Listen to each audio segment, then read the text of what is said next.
All right, hey, welcome back. I'm Corey, and we're going to do a lesson/interview today, and we're going to talk to my good friend Pete Mroz. Now, I've known Pete for a long time.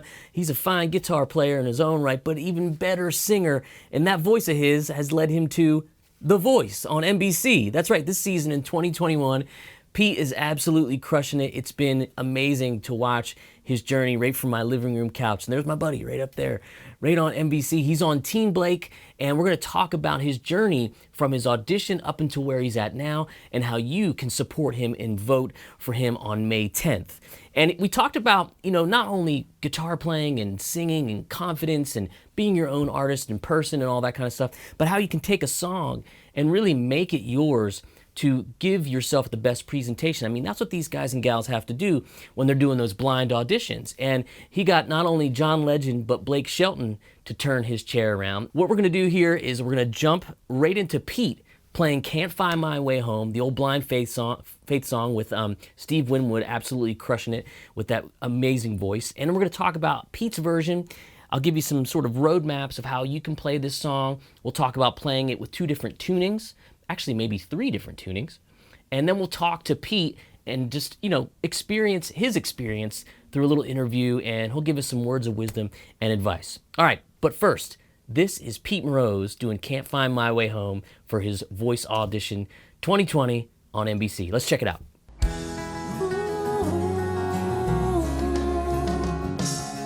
Come down off your throne and leave your body alone. Somebody, they must change. Sounds like Nick Jonas. You are the reason I've been waiting here so long. Somebody holds the key, but I'm near the end and I just ain't got the time. And I'm wasted, but I can't find my way home. Oh,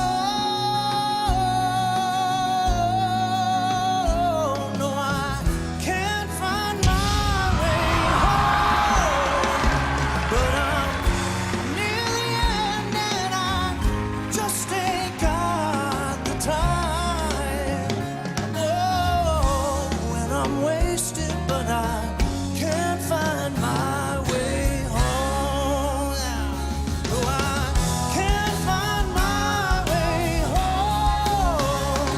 And I ain't done nothing wrong.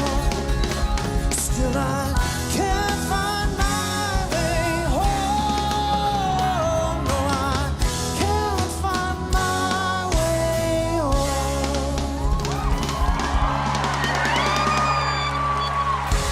Yeah! Look at him! Working the band! Yes, sir. Working the band! Thank you. Woo! Welcome to The Yes! Voice. Excuse me. Sorry, I was getting excited. What is your name and where are you from? Pete Mroz, 45, Nashville, Tennessee. I think you have such a nice energy. You are fully into the music, and we felt that. Thank you. Tell us a little bit about yourself. I think I'm the old guy here. I don't think so. You can't be older than Blake. Impossible. Yeah, I'm gonna get to you. Okay. Sounds like there's some history there, and that's normally not a good thing with me.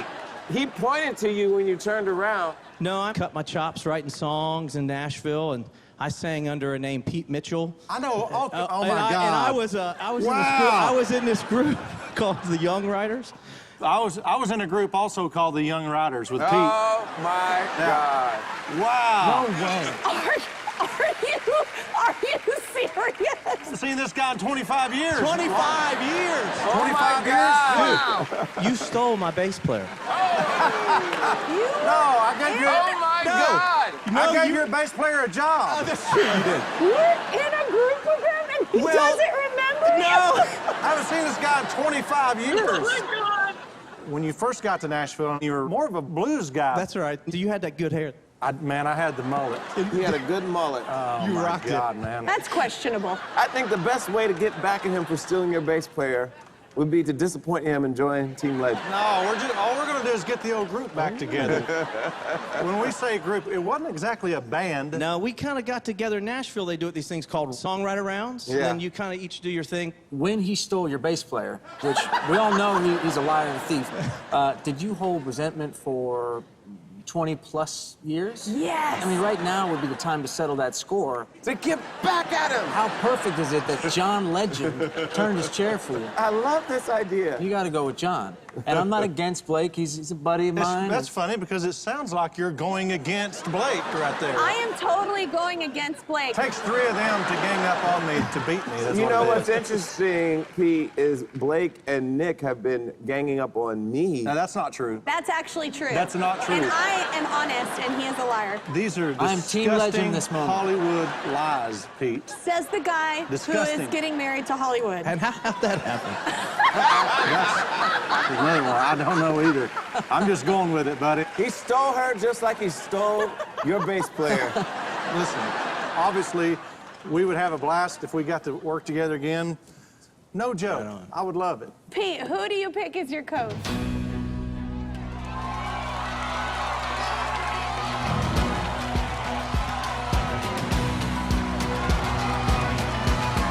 I gotta go with the old cowboy. It makes me happy. Man, I got chills when I watched that. It was so cool to see Pete doing what I know he does so well. I mean, look at how he was into it. Like, he was really playing with the band, and then he went and, like, hammed it up with the band afterward, and Blake said, "Working the band." I just thought that was awesome because that's Pete. Pete is just, he's a musician. He's a straight shooter and a wonderful guy.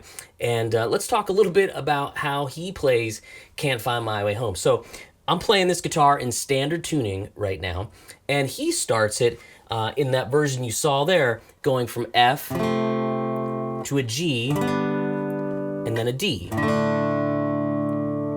And Pete likes to play these sort of half bar chords, right? Like this would be your full F bar chord. But Pete likes to play that shape right there.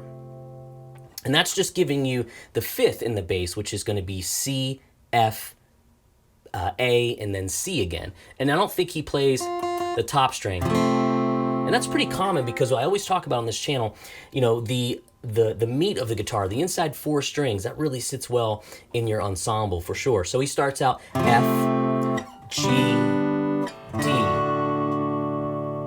And that could be a great turnaround or intro, which it was for him.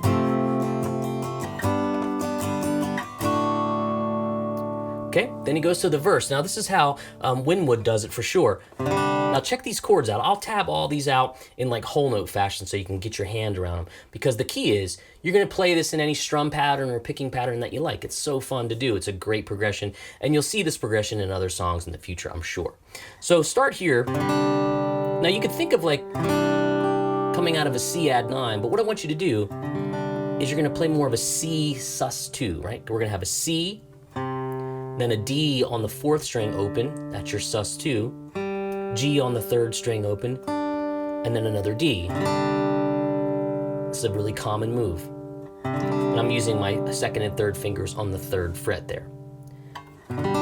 That's the next chord. Now, what you'll see a lot of times is somebody play a G chord, but they'll play it from here, this B note, and maybe they'll add the top string. But we're gonna focus on the inside 4 strings, strings 5, 4, 3, and 2. So it's going to be a B note on the 2nd fret, 5th string, B, D, G, and D. And really everything's staying the same except for that bass note walking down. So it's going to be a G/B. Then you're going to have this shape. And this is a really cool sound. And with many chords, you can call them 2 names. This could be considered a B-flat-6. I like to think of it as a G minor / B flat. And here's why. A G minor chord has a G, a B flat, and a D. But when you take any chord that has a slash, that means the lowest note in the chord is the note after the slash. So you have G minor, lowest note B flat, lowest note B flat, then a D, 4th string open, 3rd string open, Then the second string is still on that D note that we've been sort of parking our finger on there the whole time. Because this would be, here's your G in the bass. If you had to get a G minor. But that doesn't really work with the progression. Then back to D. So C, sus2, G/B, G minor with a B flat, the bass, D. A lot of gobbledygook, but you can get it, right? This is what the lesson's for, to say, oh, I get it now. We're walking down, C sus2, G with the B flat, or sorry, G with the B in the bass, G minor with a B flat in the bass, and then a D. Then back to your F, and what Pete does, he goes G, F, D. So it's come down off your throne, leave your body alone. Again, that's what Pete does. And I think the original just goes F, G, D, but he likes that movement. Not a wrong answer, it's his arrangement. Got Blake and John Legend to turn their chairs around. I won't question that. So then it goes back to your walk down, and then your turnaround.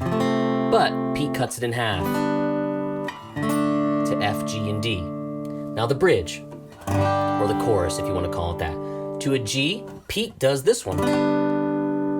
Any G is going to work. This is where you start to say, well, I want to make it my own. I want to use this G, or I want to use this G, or I want to use this G. No wrong answers. It's all in your choice there. This is where you get to be the chef, okay, and put the right spices in that you like. So G, Pete plays an A like that. I might play it like that. Doesn't matter. Guess you could do it like that. You could go from G to A here. Okay, that's more about what this is. There's probably tons of lessons on YouTube teaching this song the way Steve Winwood plays it, but this is more about, okay, here's your options, go have fun with it. So G, near the end, just ain't got the time. Oh, E minor, wasted and high. G. Now here's another slash chord, D/F sharp. So you have a D chord, right? At the root of a D chord is a D. There's also an A and there's also an F sharp. We're gonna take that F sharp that's here on the first string, second fret, and move him all the way down to the sixth string, second fret. And that makes us change our fingering to this. And that gives us some beautiful harmony in the walk down.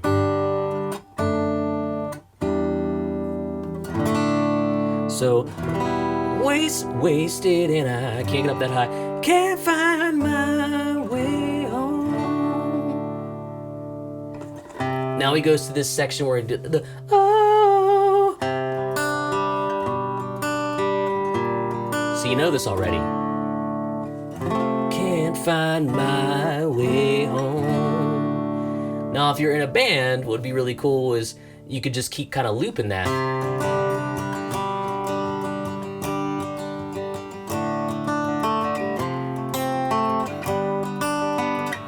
Or we can do it like Pete does.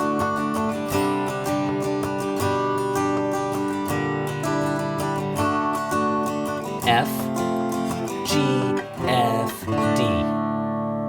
And what's cool is you notice the band will go da da da da G, F, G. So you get yourself a built-in ending. It's a nice intro. Maybe repeat it again. Maybe the keyboard player took a sip of his beer. Here we go, ready? Come down off your throne, leave your body alone.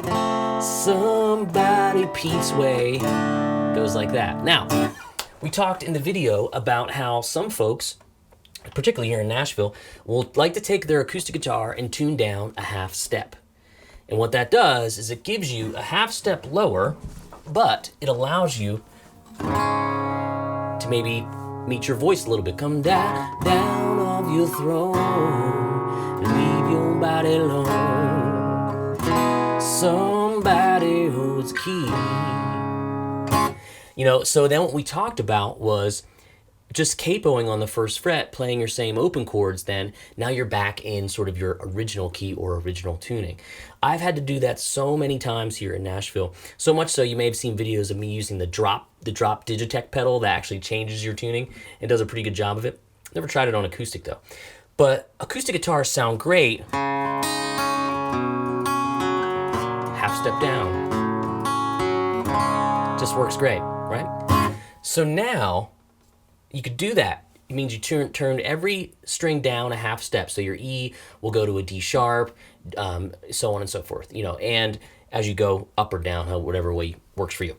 Now, another thing I saw Steve Winwood do. Let's go back to my standard tuning guitar. I don't want to confuse the issue too much. The song is around D a lot, right? And kind of ends up there. He takes and does the drop D tuning where he takes the 6th string and goes to a D. So he takes down a whole step. That way you can still play those chords normally. You get that low D chord. Then when he plays the G, or to the F to the G, now you get this really thunderous low end.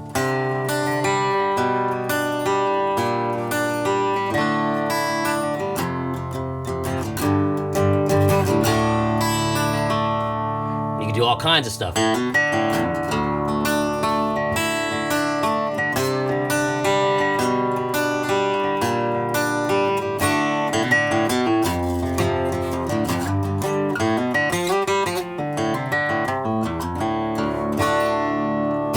it out. There's like 7 million views. Steve Winwood playing by a fire. The fire's crackling while he's doing it. It's really, really cool. So, the whole idea here is, you know, I'm going to give you the tab with all these chords, and we'll flash to when, I probably did it already in the edit, haven't done it yet, if you want to jump to the video and to the interview of Pete and I, we can talk about how taking a song and making your own is really fun and really something that you should be doing. I have a lot of students over the years that will really get tripped up because they can't play it the same way as Tommy Emmanuel or somebody like that. That's okay. We're not him yet. Right? We'll keep working at it, but it doesn't mean we shouldn't have fun and try to play maybe a simple version of the song. Okay? If it sounds good and it feels good, it's music. So if it's a little Travis picking thing that you're just doing a basic way, great. If it's a blues solo that you're playing on 2 strings, great. As long as it's fun and you're making music and it's working for your voice, change the tuning, all that kind of stuff makes it yours. And again, that's what we're here for. We're here to have fun. Speaking of fun, nobody has more fun when they play like my buddy Pete Mroz. So let's jump over and talk to him a little bit about this whole process. And he's going to give you some great insight from someone who went just from, you know, living north in Nashville with his beautiful family, playing music for all these years, making his own records. And now he's on a TV show and he's knocking dead. So let's talk to Pete, and we'll also, maybe if I can find it, we'll intersperse some blues stuff that he and I used to do back in the day. But in any case, this is my dear friend, Pete Mroz. Enjoy the conversation. Enjoy the lesson. Tabs will be in the link and the comments. All right, let's check it out. Pete, welcome to the channel, man. This is like so cool to have you here. I mean, we once, you know, shared a stage playing blues songs in a bar, but now I'm getting to see you on my screen and the big screen as well on The Voice. Buddy, before we talk about anything, just congratulations. So great to see you and see Thank you. all the ride that you're on. It's a blast to watch you, man. It's just a trip, isn't it? Isn't it a trip, man? It's just like it's so cool. Here we are. You know, this is great. It's like same old Pete with the cool hat and glasses like always, and the voice like butter, man. It's I awesome thought you were gonna wear your hat in honor of me today. I thought, you know, I he should might have, but you know, I'm having some good hair days lately, so I'm just like, you know, I'll wait on that. But you have really schooled me in the art of hat purchases for sure. Well, man, my audience, you know, they're rabid guitar fans, and they love to sing and play, and they love to sing and play classic tunes. And I thought it would just be great to tell a little bit of your story, how you got to that hotel room that you're in, yeah, and how your journey has is really taken course over these past few weeks and months. You're clearly at a point where you're about to actually perform live, correct? That's the next step. Yeah, man, that's the next that's step. Coming up May fantastic. 10th. Yeah. Sorry, so can you tell us, like, getting to the first round and the second and all that, the preparation and what it takes to really say, I'm going to do this and I'm going to actually work on songs, because you did play on the show and you've also sung without a guitar. So if you can just share in like a nice broad brush story of how that all started and the challenges that you have overcome thus far to get where you're at. Yeah, you know, you started with something like about, you know, what's the journey to this, and I got to tell you, I just moved from Nashville, but I've been in Nashville for 26 years. And what people don't really realize about Nashville is you're always surrounded by the best, period. Whether it's the best singer, the best songwriter, the best guitar player. You know, you could meet, I could meet a guitar player and say, wow, he's an amazing guitar player and singer. And then all of a sudden I find out he plays mandolin, banjo, drums, keyboards, and he or she is amazing doing that also. Right. So, you know, you just spend years like with that happening. And a long time ago, I took the approach where I just said, I'm done. Like, I'm done comparing myself or trying to get to something. I'm Pete, and I do what Pete does, and nobody can do what Pete does. And it might not be as good as what Corey Congilio can play, but I'm just me. You know, and I know what I can do, and that's what I'm going to do. You know, so I have been so fortunate through the years to be around phenomenal guitar players just like you. You know, I mean, dude, we've shared the stage. Think about the times that we've played and the guitar players that we've got on stage while we're playing. Oh, yeah. I'm telling you, all your viewers out there, it would blow their minds. Like the people that would get Brad Whitford from Aerosmith, Derek St. Holmes from Ted Nugent, Bo Tackett from Blake Shelton's band, yourself, Ford Thurston. I mean, I know I'm missing people, but I mean, you know what I'm saying. I mean, just amazing guitar players that could just wipe the floor with me, but what they could never wipe the floor with is just, I'm Pete. Yeah. You know? So I only say all that to you to say that is the same, that is who I am, but that's the same temperament that I took to the show. Right. And I even like went into a practice one time, and Justin, I'm gonna mess up his last name, Dioderico. He's a phenomenal guitar player, right?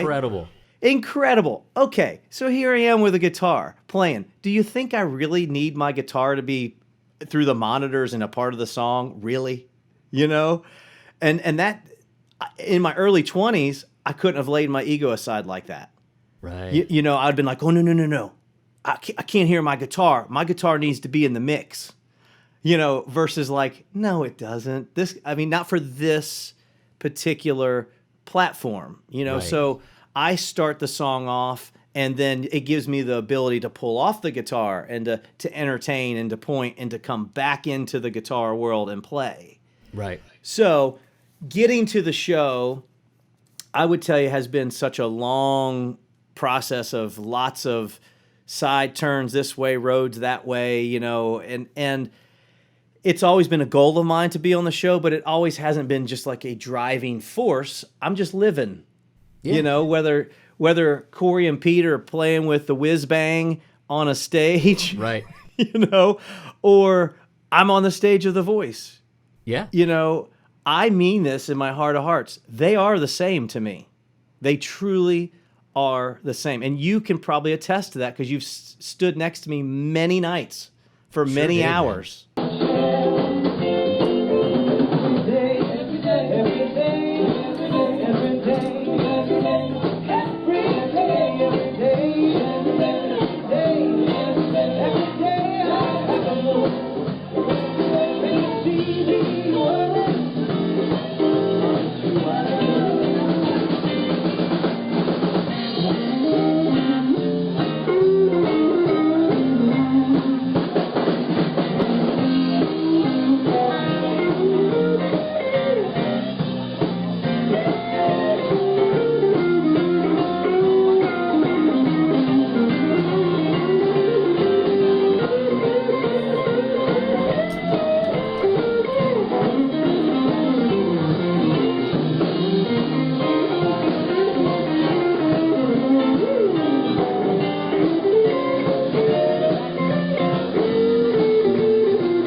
so fun. But like, so what made you?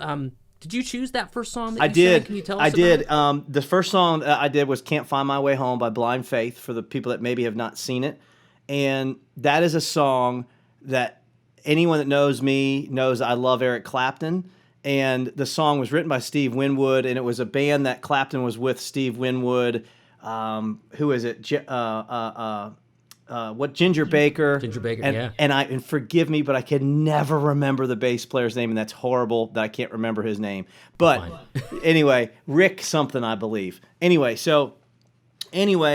that song is something that I've always played. And my wife, Tony, said, Tone, she goes, "Are you really going to do that? Like, no one's going to know it." I'm like, no, they will. This is, and so my reason for choosing it was I know it like the back of my hand. This stage is going to be wacko crazy. And if there are any nerves, this is something that I know, like I said, like the back of my hand. So I can, if I need to put it on cruise control, I can. Muscle memory, all those things. I'm sure you teach your people to practice. So by the time you go to a gig and play, you're not practicing anymore. You're emoting what's inside of you, and it's coming through those fingertips of yours. But that comes from practice.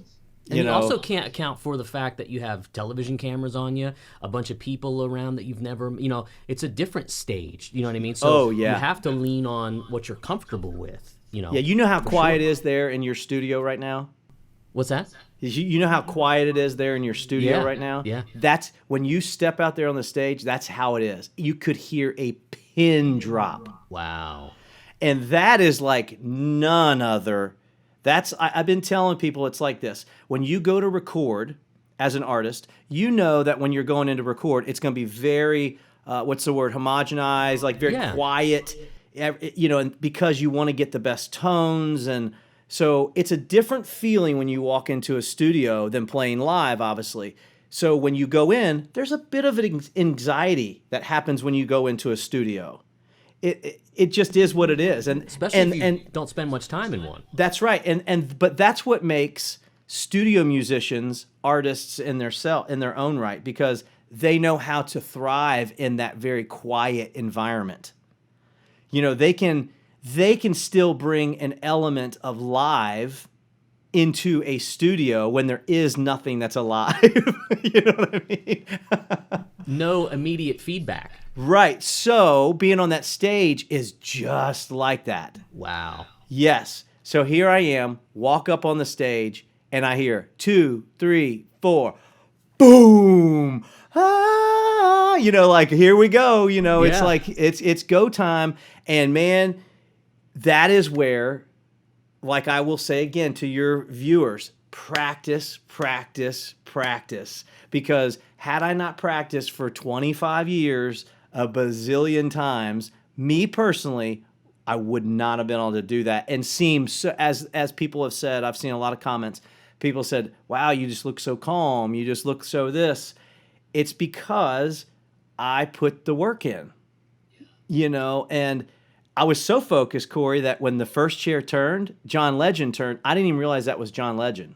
Wow. I was looking at the virtual like a glaze, like you just can't. Yeah, focus. I was in it, dude. I was like a crouching tiger, hidden dragon, where I'm flying from roof to roof. Well, you looked like you were at a gig. Yeah, and I was in my mind. And that's what I could tell. And even Blake, I think, said something to the effect of how at the end of this song, you like ended with the band. Yeah. And I was like, that's. Yeah, Blake starts yelling, "Work in the band, work the band." Yeah, and I could tell even on some of the chord changes, you laid into them like you were giving it to it. That's what you would do in a real performance. And the fact that there's nobody there other than the judges is just remarkable. And in my mind, I was going back to the Boathouse. I was going to Bourbon Street. I was going to those gigs, where it's so visceral in my mind. The people, the feeling, the energy, the lack of sometimes, how many times did we play where we're like, oh my God, like what's going on? Oh yeah. Or how whisper quiet we'd have to play at that place sometimes. And then it would be like a simmer, We'd be boiling there, but it was like the quietest blues you ever heard, but still soulful, you know? Oh, we could tell a bazillion stories about volume in this particular club. Man. Oh, man. I mean, enjoy the space you're at right now where I'm sure you have the finest of audio visual at your disposal. Yes. You deserve it for sure.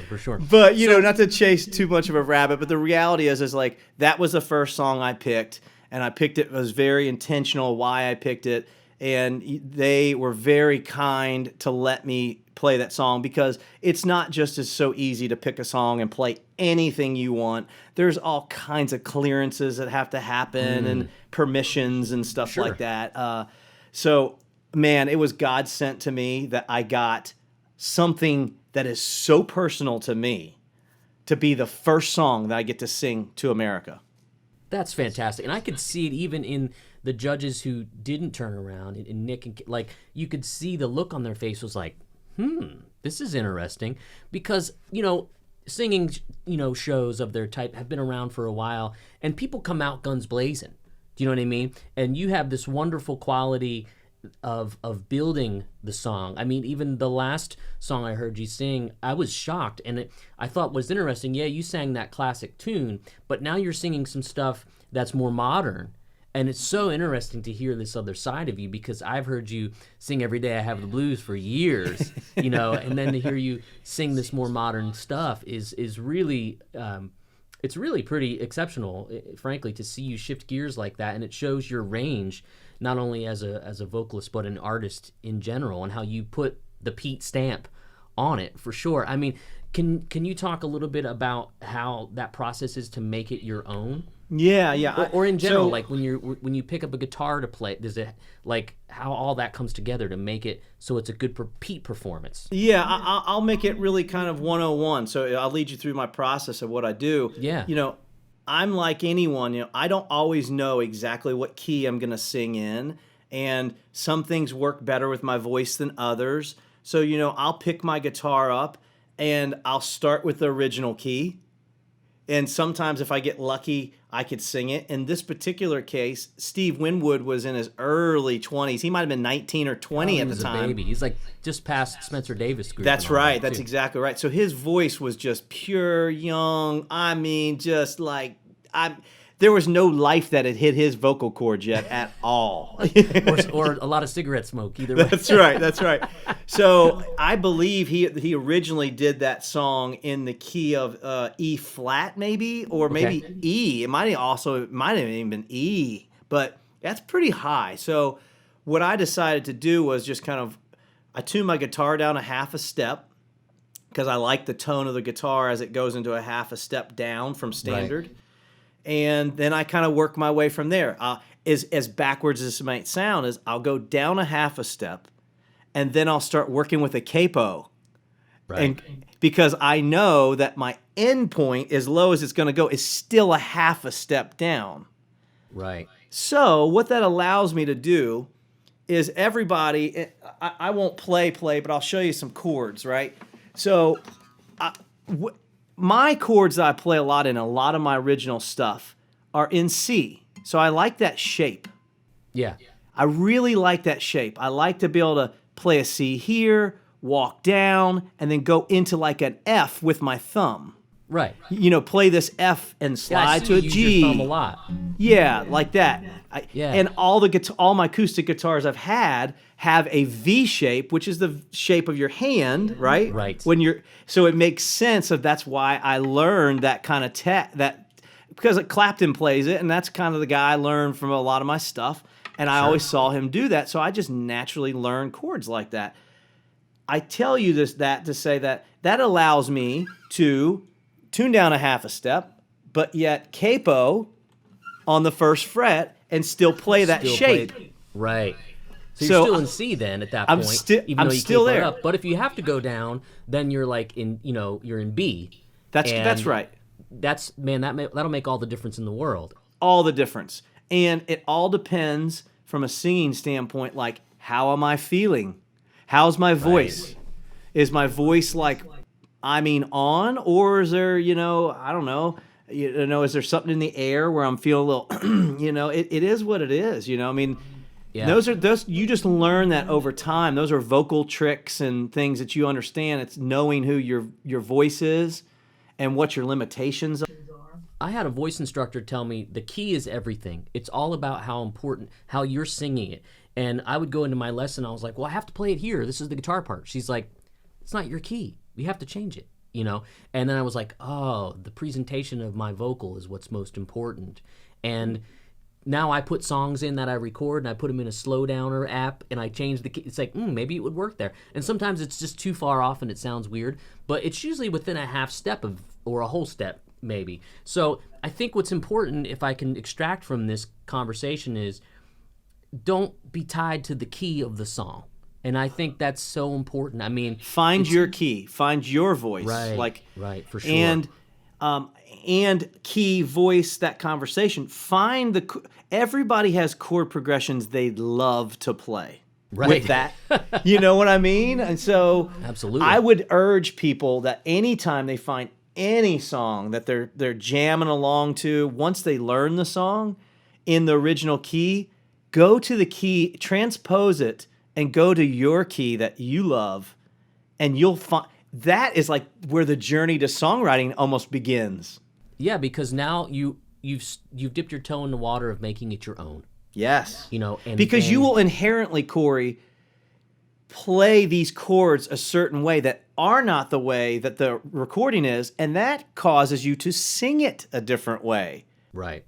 You know, those little strings vibrate a certain way in different chords and make different tonalities to your ears, and then it transfers to your brain and you start kind of getting creative, you know? Well, Pete, that's great advice, man. I mean, we all need to hear that, and more than once, and for me, probably daily and weekly, just like a lot of people that study guitar with me here on the channel. But you've had an incredible journey so far. Can you tell everybody where to look out for your next performance and how they can participate in the show? May 10th, that is the lives. That's when they begin. And wow.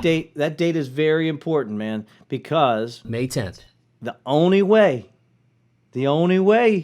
Corey, that I can make it to the next phase is if people vote. 2 ways to vote. You can vote on NBC.com. It's NBC.com/voice vote. And then you also can go to the app, the Voice app, and vote from there. But that's about as shameless a plug as I can give right there. Oh, man. Well, it's so exciting. I think what's really cool is there's some folks that have been following me from way back in the whiz-bang days that recall seeing us on YouTube videos together, playing the blues, and I'll put all the links that people can go, and I'll make sure that this video drops right in time so that they're checking you out and have the ability to vote and know exactly where to go to cheer you on for sure. Thank you, man. You're awesome, and you know I thoroughly enjoy watching your journey, your success, but most importantly, I enjoy your teaching. I've told you from the day that I met you that you have a wonderful ability to teach people how to play in a very attachable way. It's very easy to get to what you're saying, and man, continued success to you in teaching. All right, I hope you dug that interview and lesson with my buddy Pete Mroz. Now, Pete is on NBC's The Voice this year, 2021. Be sure to watch him May 10th and vote. I couldn't think of a better guy to vote for, who's just an honest, down-to-earth dude and one heck of a singer and musician in his own right.